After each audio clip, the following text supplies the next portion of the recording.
Let's get to the story of the day. Story number 1. I'm glad to see that people are talking about what they've been through. I just recently thought that I should think more about my own experience because it might help me figure out what I want to do here.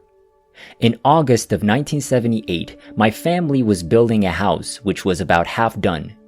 My mom was in the woods getting wood for a new wood pile she was making, and I was playing with a neighbor friend in the shell of a house we had. The stonemason was supposed to come look at our chimney and basement area that day so he could get a good idea of where to start his work soon after. Each floor's holes for the chimney were usually covered with heavy boards so no one would fall through them. I didn't know it, but they had taken these down that day for his measurements and not put them back. On the same day, the basement was also steamrolled to get it ready for the cement to be poured. I was going to yell boo at my friend as he came down the top stairs 2 floors above the basement, but instead I fell through the open hole. I remember thinking how great it was to be flying and how scary it was that the ground was coming at me so fast. Then I screamed, and my mother in the woods heard me. I landed flat on my back, on the back of my neck where the spinal column meets the brain stem. I remember that at first I was very cold and scared. I was in a place that was pitch black except for a tiny pinhole-sized light at the end. I could feel the wind as I moved slowly toward the light. As the light got brighter, I could see that I was in a small tunnel. I could see that the sides of the tunnel were rough, like a tunnel made of earth. As I got closer to the light, I slowed down and noticed that it was very warm, unlike any other warmth I'd ever felt. When I was almost in the light, if you can call it that, I stopped and floated in front of what looked like a human figure, but the background light was so bright that I couldn't see its face. The arms were outstretched as if to embrace me, and I wanted to be in that light more than anything. I felt like I was accepted and loved more than anything else on earth. When my mother yelled my name, I was just a few feet away from running into those wonderful arms. During my whole trip, this was the only sound or voice I heard. I hesitated and looked to see if this person had also heard her. I was madder than I'd ever been at my mother because she was going to stop me from going into the light. Certainly, the figure's arms were crossed and held out in front of it. Slowly, it pushed me back where I'd come from into the dark and cold. I'd never wanted anything as much as I wanted to be in that light. I now know that nothing will ever be as great as going back to that place and finally being accepted. I look forward to that day, but I don't feel like I've done what I was put on earth to do. As I moved away from the light in the tunnel, I could see my long hair moving in front of me.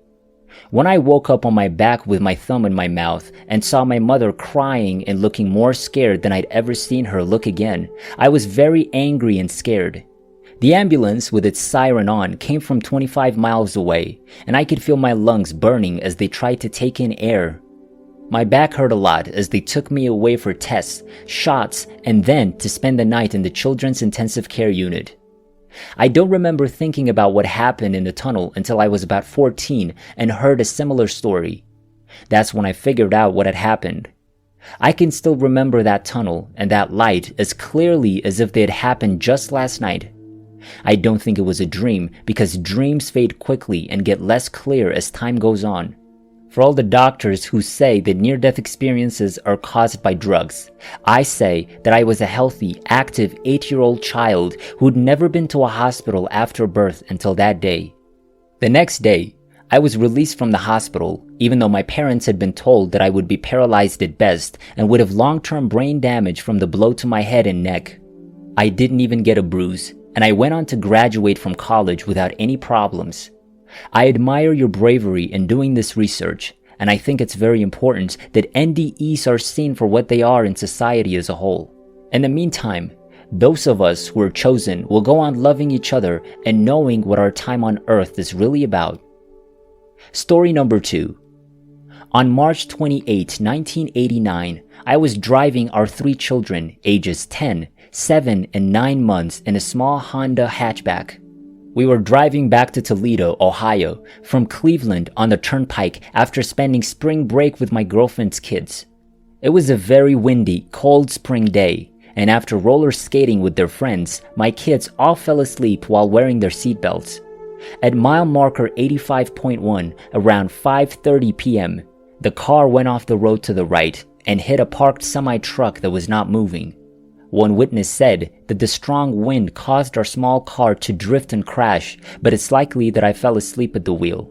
At the time, there were neither airbags nor road edge strips that vibrated loudly to warn drivers.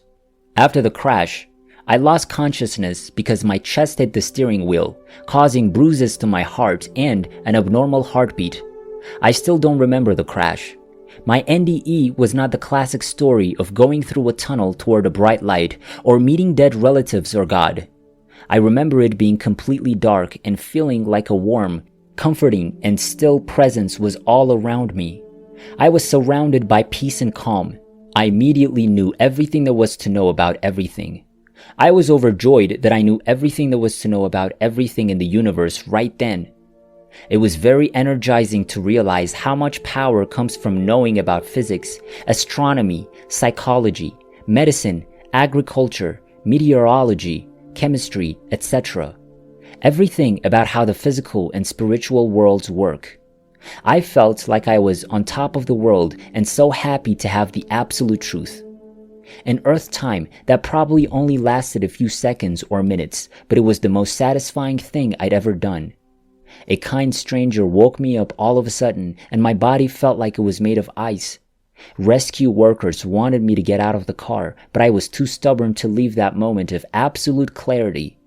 All the wisdom I'd been given was quickly slipping away, almost as quickly as it had been given to me, and I tried in vain to hold on to any piece of knowledge I could. I was very upset and annoyed that I didn't know how to talk to the state police trooper, even though I was supposed to.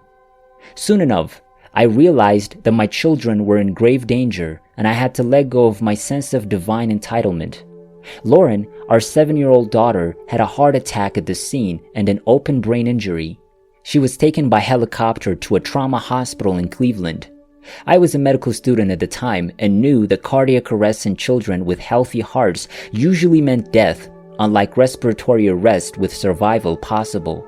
I went into deep prayer state, and I was almost unresponsive in the ambulance, except for the fact that I kept asking everyone about the children and no one would answer. Ryan, our 10-year-old son and co-pilot, was taken away in an ambulance because he had a severe brain injury and stopped breathing. Our baby, Amelia, was in shock, but she only had a cut on her chin. She was almost left at the scene, but a kind stranger took her into his car with his wife and sons. She also went with Lauren in the helicopter. I was taken to a different hospital in Toledo, and Ryan was later flown there too. The end result was terrible. The next morning, my husband Greg drove to Cleveland. When Lauren was declared brain dead, he had to take away her life support out of love. Baby Amelia was brought back healthy, but she had emotional scars. She quickly learned to smile again and make her parents happy though. Ryan also died of brain death, and we all held him while they turned off his life support.